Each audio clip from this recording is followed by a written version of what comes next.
The mind is your number one enemy on planet Earth. This is a concept I learned from Kapil Gupta, and it has completely changed my life because it was the first time I ever really understood this concept. So let's give it a little bash. So, what is the mind? Your thoughts are the mind, your emotions, your concepts about reality, your expectations about how people should be and what should happen, your ideas for the future are your mind. Your emotions come from the thoughts, which are in your mind, so are your mind. Your anxieties, your fears, your aversions, your likes, your dislikes, and your memories, they are all your mind. And most of your life leading up to this point has been you experiencing your mind rather than the world. So let's talk about the impact that this living from the mind has on your life. On a normal day, how many moments of sheer, pure, childlike joy do you feel in a normal 24 hours?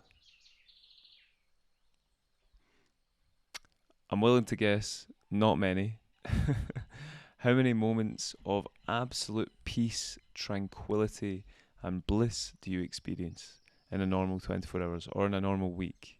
Or how many moments where you are totally free of any form of conflict in a normal 24 hours do you experience? If you're like 99.9% of people, and myself, by the way, most of the time, the answer is not many.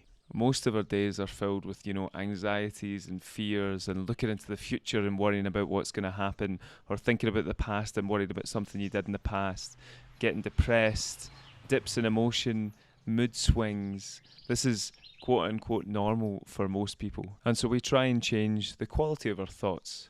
We journal to get rid of all the negative stuff. We meditate to control our thoughts. We do use positive thinking or affirmations to replace negative thinking with positive thinking. But it doesn't really work, does it? And that's because we are changing the decor of our prison cell rather than breaking free from the prison. And the reason for that is because as long as we think that we are the mind, then we are forever going to be controlled by the mind. When you think you are the mind, when the mind goes one way, you go that way. When the mind gets jealous, you get jealous. When the mind gets angry, you get angry. The incessant thoughts, the mood swings, the jealousy, the fear, the negativity, depression, the anxiety, the mind is constantly going.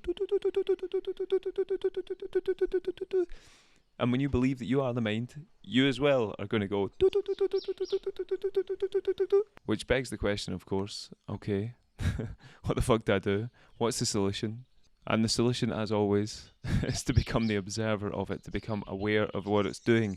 Because if you understood fully how much living from the mind is ruining your life, then you wouldn't do it anymore. And if you think about your thoughts on any given moment, are they usually helpful to the task at hand? Let's just think about, when you're working, you're sitting down to look at the laptop and do an hour of deep work. There's the thoughts of like, ooh, I wouldn't mind a coffee, or ooh, what about this movie I watched three years ago, or ooh, I shouldn't have said that thing 2 days ago, or ooh, we could just check WhatsApp for 2 minutes, couldn't we? Ooh, let's look at the Guardian. Ooh, I wonder what's happening in Gaza. Ooh, do. Is that actually helpful to the thing you're trying to get accomplished? Of course not. And like some sort of frenzied bird, it flies around the world a million times a fucking second, going from here, there, this, that, and everywhere. And as long as are still lost in it, then you're also going to go around like a frenzied bird. And it's ruining your life. Because if there was a dog in your back garden, running round, going mental, would it bother you? No, it wouldn't. Of course it wouldn't, unless it was barking. But if there was a dog running around your back garden and you're connected to it by a leash, would it bother you? It would ruin your life because you're getting dragged around with it. Now it's the same with the mind. And that's why the solution is to cut the leash. To let the mind do whatever the fuck it wants, think whatever it wants, go wherever it wants, and you are completely separate from it because you are not it.